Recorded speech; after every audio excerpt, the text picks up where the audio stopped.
Hello students, welcome to the online class subject physics for class 10th, chapter electricity.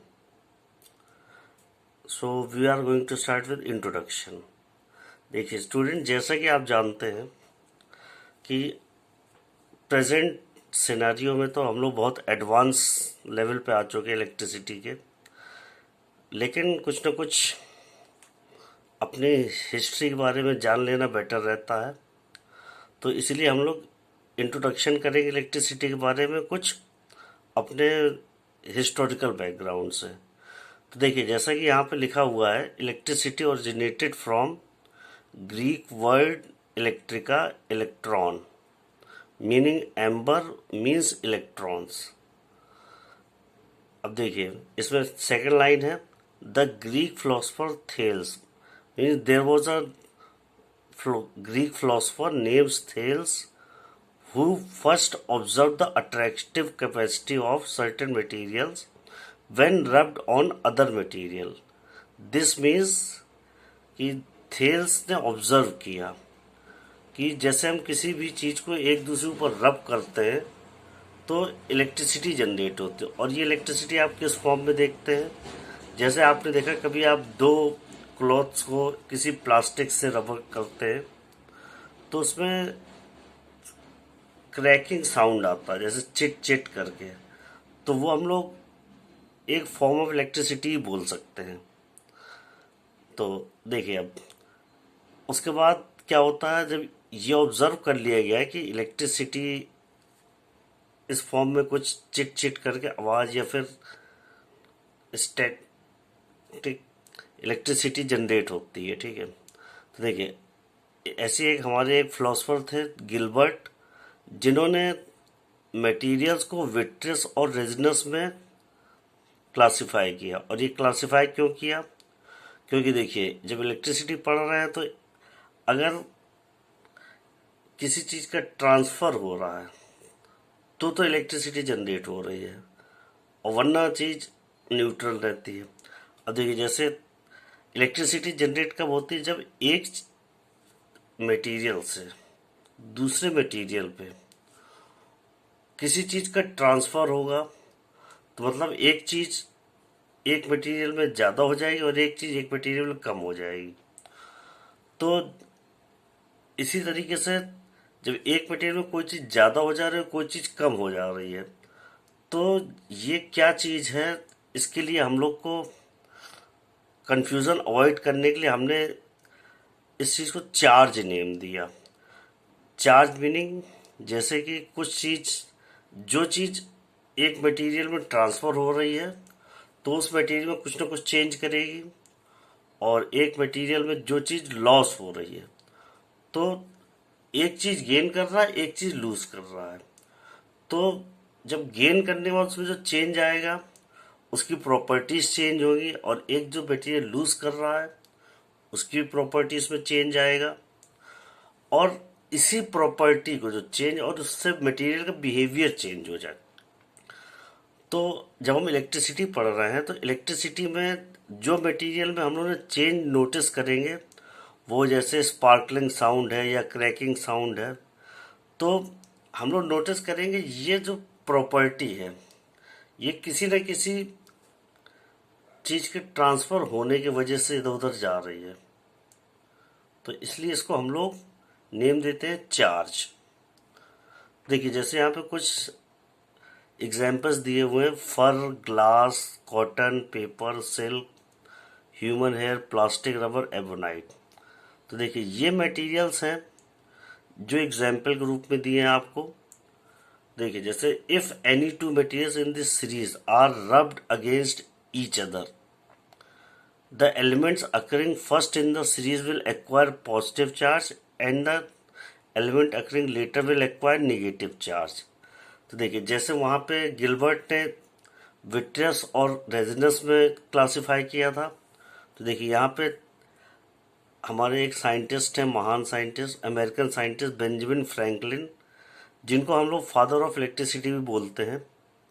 तो उन्होंने इन vitreous और resinous को positive और negative charge name दिया। तो देखिए जैसे आप सीरीज पढ़ पा रहे हैं यहाँ पे फर, ग्लास, कॉटन एट्सेट्रा। तो देखिए अगर आप इन दोनों में से कोई भी दो मटेरियल पिक करते हैं और उनको आपस में अगर रब करते हैं तो उनमें से एक मटेरियल आपका पॉजिटिव एक्वायर करेगा चार्ज और एक नेगेटिव एक्वायर करेगा। लेकिन अगर आपको पता करना है सब पॉजिटिव कौन सा होगा, नेगेटिव कौन सा होगा, तो आप क्या करेंगे, पहले इसमें आप देखेंगे सीरीज में फर्स्ट एलिमेंट कौन सा आ रहा है या मटेरियल। तो देखिए आप अगर जैसे दे हमने एक सिल्क मटेरियल लिया है और एक ग्लास मटेरियल लिया है जो सेकंड नंबर पे है। तो आप जैसे देख लिया आपने ग्लास रॉड लिया और सिल्क क्लॉथ लिया है। अगर आप ग्लास और सिल्क क्लॉथ को रब करते हैं तो सिल्क से कुछ न कुछ ट्रांसफर होगा ग्लास पे, और या ग्लास से सिल्क पे हो सकता है। तो अब देखिए तो क्या होगा, लेकिन कुछ ना कुछ ट्रांसफर जरूर होगा। तो उस ट्रांसफर होने की वजह से दोनों की क्वालिटी चेंज हो जाएगी या प्रॉपर्टी चेंज हो जाएगी। तो यह प्रॉपर्टी, इस प्रॉपर्टी को हम लोग नेम देते हैं चार्ज। तो कॉटन सॉरी ग्लास यहाँ पे देखिए जब हम सिल्क से रब कर रहे हैं, हमने ग्लास और सिल्क लिया है, जब हम ग्लास और सिल्क को आपस में रब कर रहे हैं तो यहाँ पे ग्लास पॉजिटिव चार्ज होगा और सिल्क हमारा नेगेटिव चार्ज होगा। तो इस तरीके से जो हम इलेक्ट्रिसिटी जनरेट कर रहे हैं या आप कह सकते हैं बॉडी को हम लोग चार्ज कर रहे हैं, तो इसको बोलते हैं चार्जिंग बाय फ्रिक्शन। तो आप देखिए इसको जैसे देख सकते हैं यहाँ पे, इसको मैं थोड़ा स्लाइड करता हूँ।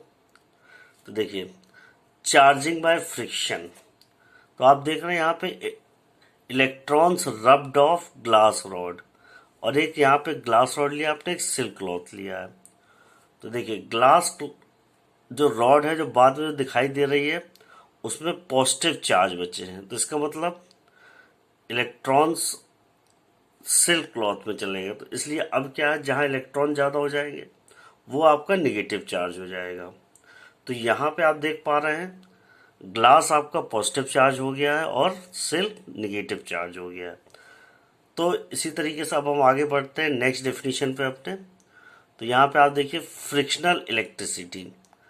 तो ये जो सारा प्रोसेस हम लोग रफ वे में या एक कॉमन मैन की लैंग्वेज में समझ रहे थे, अब हम इसको साइंटिफिक लैंग्वेज अगर बोलते हैं तो ये इलेक्ट्रिसिटी जो हम जनरेट कर रहे हैं बाय फ्रिक्शन है, तो इसको हम लोग बोलते हैं फ्रिक्शन इलेक्ट्रिसिटी।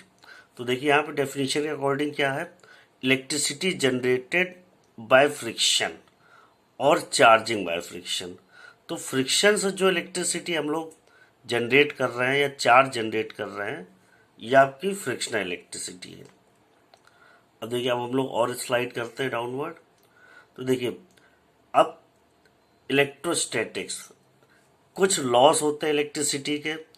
तो फंडामेंटल लॉस ऑफ इलेक्ट्रिसिटी है, तो जैसे फंडामेंटल मीन्स बेसिक लॉस जो आप सबसे पहले या सबसे सिंपलेस्ट फॉर्म में पढ़ते हैं।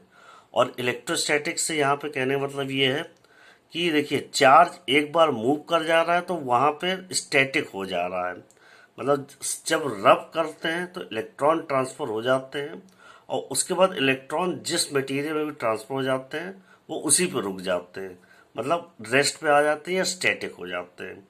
और इसके कुछ फंडामेंटल्स या सिंपल लॉस हैं। तो देखिए इसके दो ही लॉस हैं। देखिए जो पहला है आपका, there are two kinds of charges, positive and negative. मतलब कहने का जब भी आप दो मटेरियल को रब करते हैं तो आपके दो ही टाइप के चार्ज फॉर्म होंगे, जिसमें से हम एक को बोलेंगे पॉजिटिव और एक को नेगेटिव बोलेंगे। उसके बाद सेकंड लॉ है जो, देखिए यहाँ पे like charges repel each other and unlike charges attract each other. तो आप देखिए पिक्चर में देख पा रहे हैं दो चार्जेस हैं लाइक पॉजिटिव और दो चार्जेस सेकंड नंबर पे निगेटिव। तो आप देख रहे हैं अगर पॉजिटिव पॉजिटिव तो ये एक दूसरे को रिपेल कर रहे हैं, और अगर नेगेटिव नेगेटिव है तो ये एक दूसरे को रिपेल कर रहे हैं। और आप थर्ड पॉइंट पे देख रहे हैं यहाँ पे अपोजिट चार्जेस जो हैं वो एक दूसरे को अट्रैक्ट कर रहे हैं। तो ये तो आपके दो फंडामेंटल लॉस ऑफ इलेक्ट्रोस्टैटिक्स थे। अब इसको और स्लाइड करता हूं। अब देखिए आप नेक्स्ट टॉपिक पढ़ने जा रहे हैं चार्ज कंजर्वेशन। देखिए अब हमने आपको बताया था कि चार्ज कंजर्वेशन से यहाँ पे कहने मतलब क्या, अभी आप देखिए इलेक्ट्रिसिटी जनरेट कर रहे थे दो मटेरियल्स को आपस में रब करके। लेकिन आपने अभी जैसे बताया, रब करने से क्या हो रहा था, किसी एक मटेरियल से इलेक्ट्रॉन्स आपके दूसरे मटेरियल में ट्रांसफर हो रहे थे। और जब मटेरियल से इलेक्ट्रॉन ट्रांसफर हो रहा है तो दूसरा गेन कर रहा है, वरना वैसे तो पहले इलेक्ट्रिकली न्यूट्रल होना चाहिए मटेरियल। तो चार्ज यहाँ पे क्रिएट नहीं हुआ है, यहाँ पे चार्ज एक मटेरियल से दूसरे मटेरियल पे ट्रांसफर हुआ है। इसका मीनिंग क्या है, इलेक्ट्रॉन एक मटेरियल से दूसरे मटेरियल पे ट्रांसफर हुए हैं। जैसा कि आप देख सकते हैं, चार्ज कंजर्वेशन। चार्ज कंजर्वेशन मतलब क्या, अगर हम ये एक सिस्टम माने, देखिए जैसे जो येलो कलर का जो क्लॉथ है और लाइट येलो कलर में आपकी रॉड है, तो देखिए अब देखिए आपने क्या किया, क्लॉथ को और पॉलिथीन को रब करने से पहले इसमें देखिए नंबर ऑफ चार्जेस अगर आप काउंट करेंगे तो देखिए येलो क्लॉथ में आपके पॉजिटिव चार्जेस हैं 1 2 3 4 5 और नेगेटिव चार्जेस हैं 5। और ऐसे ही आप रॉड में देख सकते हैं, नीचे आपके पॉजिटिव 4 हैं और नेगेटिव 4 हैं। तो आप देखना जब इनको रब करते हैं, देखिए रब करने से पहले कितने हमारे चार्जेस हैं, इसमें क्लॉथ में 5 पॉजिटिव और 4 नेगेटिव, और रॉड में जो पॉलीथीन की बनी है वो उसमें कितने हैं, 4 पॉजिटिव और 4 नेगेटिव।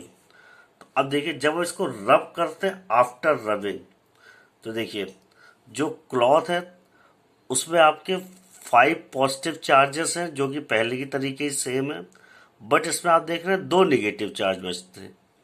अब उसके बाद अब अगर आप रॉड को ऑब्जर्व करें तो देखिए रॉड में आपके क्या है, पहले 4 चार्जेस थे, अब जो क्लॉथ से जो 3 चार्जेस है एक्स्ट्रा आ गए, तो 4 एंड 3 7। तो आपके चार्जेस कितने होने चाहिए, काउंट कीजिए, देखिए 1 2 3 4 5 6 7, मीन्स 7 नेगेटिव चार्जेस हैं और 4 पॉजिटिव चार्ज हैं। तो आप देख रहे हैं क्लॉथ से जो आपके 3 नेगेटिव चार्जेस हैं वो आपके रॉड पे आ गए हैं। तो आप यहाँ पे, लेकिन आप अगर सिस्टम माने मतलब दोनों को एक साथ कंसिडर करें तो बिफोर रबिंग दोनों का टोटल चार्ज जितना था, आफ्टर रबिंग दोनों का टोटल चार्ज इक्वल है। लेकिन यहाँ पे सिल्क क्लॉथ से रॉड में ट्रांसफर हुए हैं। तो अब देखिए, तो यही जो लॉ है ये आपका कंजर्वेशन लॉ है। इसका मतलब ये है कि चार्ज आपके ना तो क्रिएट हो रहे हैं ना डिस्ट्रॉय हो रहे हैं, एक बॉडी से दूसरी बॉडी में ट्रांसफर हो सकते हैं। या आप कह सकते हैं सिस्टम में टोटल चार्जेस जो हैं वो आपके इक्वल रहते हैं आफ्टर रबिंग और बिफोर रबिंग दोनों केस में। या आप इसको लैंग्वेज फॉर्म में पढ़ सकते हैं। देखिए जैसे when an ebonite rod is rubbed with fur, the ebonite rod acquires negative charge and fur acquires positive charge. This means electrons have moved from fur to ebonite. The net charge in the system remains same. Net charge मतलब total charge यहाँ पे। तो देखिए charge ना तो create हुए ना destroy, but transfer from one material to the other. तो ये था आपका law of conservation of charge. अब देखिए हम लोग नेक्स्ट टॉपिक कवर करेंगे। अब आपका यहाँ से जो भी इलेक्ट्रिसिटी में आपको मेनली पढ़ना है वो यहाँ पे स्टार्ट होता है। तो देखिए अब आपको क्लियर हो गया होगा कि चार्जेस बेसिकली 2 टाइप के होते हैं, पॉजिटिव और नेगेटिव। और पॉजिटिव चार्ज कब होते हैं, जब आपके इलेक्ट्रॉन्स मटेरियल को छोड़ देते हैं। और पॉजिटिव चार्ज कब होता है, पॉजिटिव चार्ज तब होते हैं जब मटेरियल आपके इलेक्ट्रॉन्स मटेरियल को छोड़ देते हैं। और नेगेटिव चार्ज क्या होता है, जब इलेक्ट्रॉन्स मटेरियल पे गेन हो जाते हैं। अब चलिए हम लोग स्टार्ट करते हैं करंट इलेक्ट्रिसिटी। तो देखिए electric current is express by the amount of charge flowing through a particular area in unit time, और it is the rate of flow of charge through a cross section. तो देखिए यहाँ पे by definition क्या है, electric current की कितना charge एक क्रॉस सेक्शन एरिया को क्रॉस करके निकल रहा है। देखिए मैं आपको पॉइंटर से पॉइंट करता हूँ। देखिए, ये आपका क्रॉस सेक्शन एरिया है किसी वायर का, और ये पिक्चर में नहीं दिखाई दे रहा, लेकिन ये हम मान लेते हैं यहाँ पे चार्जेस हैं जो कि वायर में आप देख रहे हैं जिस तरफ एरो है उस तरफ फ्लो कर रहे हैं। तो यहाँ पे देखिए, ये जितने भी चार्जेस इस एरिया ऑफ क्रॉस सेक्शन को क्रॉस करेंगे तो उतने ही नंबर ऑफ चार्जेस जो क्रॉस कर रहे हैं वो करंट फॉर्म करेंगे। तो सपोज कीजिए यहाँ पे जो ये सारी जो हम लोगों ने 4 चार्जेस दिखा रखे हैं, ये इन 4 चार्जेस का सम मान लीजिए हम लोग क्यू बोलते हैं। तो यहाँ पे नेट चार्ज कितना फ्लो हो रहा है, देखिए यहाँ पे नेट चार्ज जो फ्लो हो रहा है ए क्रॉस सेक्शन के अक्रॉस, वो है आपका कितना, देखिए क्यू, क्योंकि हमने टोटल चार्ज क्या माना है, क्यू। तो देखिए यहाँ क्यू चार्ज हमारा फ्लो हो रहा है क्रॉस सेक्शन ए से इन यूनिट टाइम, या आप कह सकते हैं टाइम टी में, इन टाइम टी में जो करंट फ्लो हो रहा है, सॉरी जो चार्ज फ्लो हो रहा है उसको हम लोग बोलते हैं करंट। तो बेसिकली हम अपनी करंट की डेफिनेशन एक बार फिर से रिफ्रेश करते हैं। देखिए, इलेक्ट्रिक करंट की डेफिनेशन है amount of charge flowing through a particular unit area in time t, और it is the rate of flow of charge through a cross section. इसका मतलब क्या है, ये जो चार्जेस हैं किसी क्रॉस सेक्शन एरिया ए को कितने रेट से क्रॉस कर रहे हैं, या आप ये कह सकते हैं ये जो चार्ज है total Q net charge in unit time या पर यूनिट टाइम कितना क्रॉस कर रहा, उसको हम लोग बोलते हैं करंट। तो आपने देखा यहाँ पे, तो इसका फॉर्मूला क्या बनता, I total charge crossing cross section area A per unit time, मतलब कि टी टाइम में जो चार्ज क्रॉस हो रहा है तो उसके लिए हमें इसको डिवाइड करना पड़ेगा पर यूनिट टाइम चार्ज फ्लो को फाइंड आउट करने के लिए। आप देखिए दूसरे डायग्राम में समझ सकते हैं कि ये जो हमारे ब्लू कलर के डॉट्स हैं ये आपके चार्जेस हैं, और ये रेड कलर की जो लाइन है ये क्रॉस सेक्शन एरिया शो करती है। अब आप देखिए यहाँ पे क्या हो रहा है, इन 1 सेकेंड इतने चार्जेस फ्लो होके क्रॉस सेक्शन के एरिया के इधर आ गए हैं। तो इसका मतलब क्या है, ये जो वायर है ये आपका करंट कैरी करता है। मतलब आप देख रहे हैं सेकंड केस में फर्स्ट कोई भी चार्ज नहीं था आपके right side of the cross section area, लेकिन अब आप देख पा रहे हैं कि आफ्टर 1 सेकेंड जितने भी चार्ज क्रॉस कर गए ये आपका करंट फॉर्म होता है। अब देखिए, अब हम लोग ये सब पढ़ रहे हैं तो हम लोग जैसे फिजिक्स होता है, मैथमेटिक्स का रोल बहुत इंपॉर्टेंट होता है। अब जैसे जैसे हमारी बेसिक चीज़ें उसमें फॉर्मूले बनना स्टार्ट हुए। देखिए पहला फॉर्मूला आपने पढ़ा करंट का जो कि है नेट चार्ज पर यूनिट टाइम। अब इसकी जब एसआई यूनिट भी होनी चाहिए, तो देखिए आपके एसआई यूनिट क्या है, electric charge, SI unit of electric charge is Coulomb. और कूलॉम की एग्जैक्ट डेफिनेशन जो है आप क्लास 12th में पढ़ेंगे, लेकिन अभी आप फॉर टाइम बिंग इतना याद कर लीजिए कि SI unit of electric charge is Coulomb. अब देखिए यहाँ पे क्या, the SI unit of current is ampere. तो बच्चों यहाँ पे ध्यान रखना है आपको, चार्ज की यूनिट कूलॉम है और करंट की यूनिट एम्पियर है, और करंट आपकी स्केलर क्वांटिटी है। तो करंट का कोई डायरेक्शन नहीं होगा, करंट का वही डायरेक्शन होगा जो आपके वायर का डायरेक्शन होगा, बट करंट का खुद का स्पेसिफाइड डायरेक्शन नहीं होगा।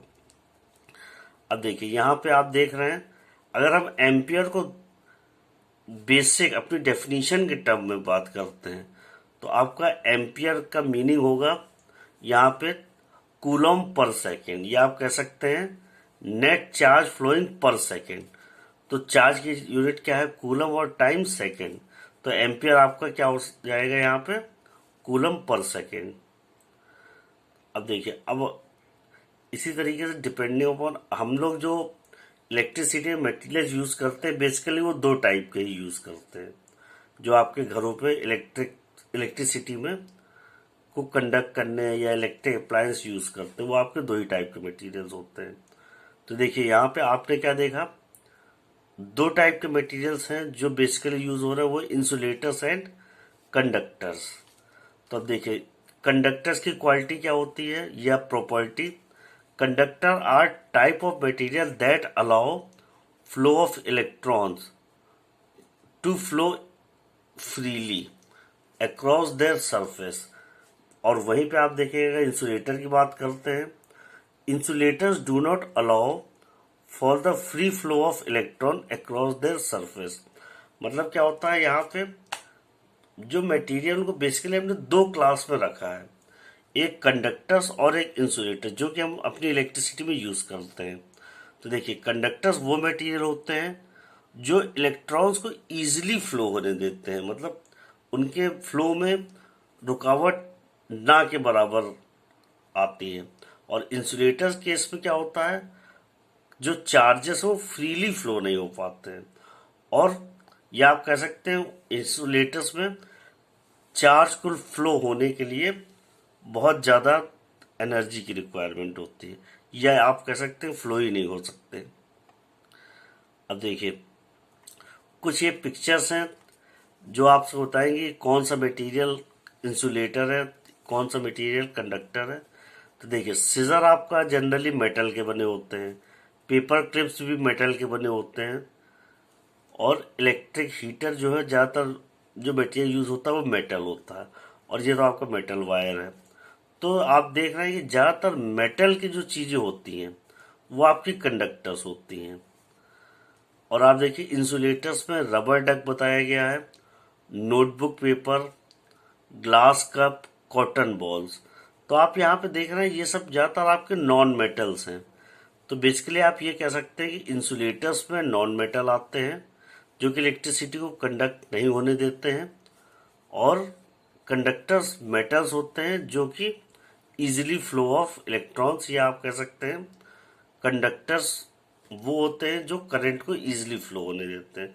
और करंट आपका क्या है, फ्लो ऑफ चार्ज। अब देखिए हम लोग नेक्स्ट टॉपिक की बात करते हैं यहाँ पे, रेजिस्टेंस। अब देखिए जैसे आपने देखा कि हम लोग चाहे कोई भी वायर यूज करें तो उसका कोई ना कोई रेजिस्टेंस होता है। तो और रेजिस्टेंस एक तरीके से क्या होता है, रेजिस्टेंस का अगर आप हिंदी में मीनिंग समझें तो रेजिस्टेंस मतलब किसी चीज के आगे जाने में रुकावट पैदा करना। तो आप देख सकते हैं यहाँ पे जो वायर है, ये एक वायर है, वैसे स्ट्रेट वायर होता है, लेकिन यहाँ पे ये जो टूथ डायग्राम बना है ये शो करता है आपका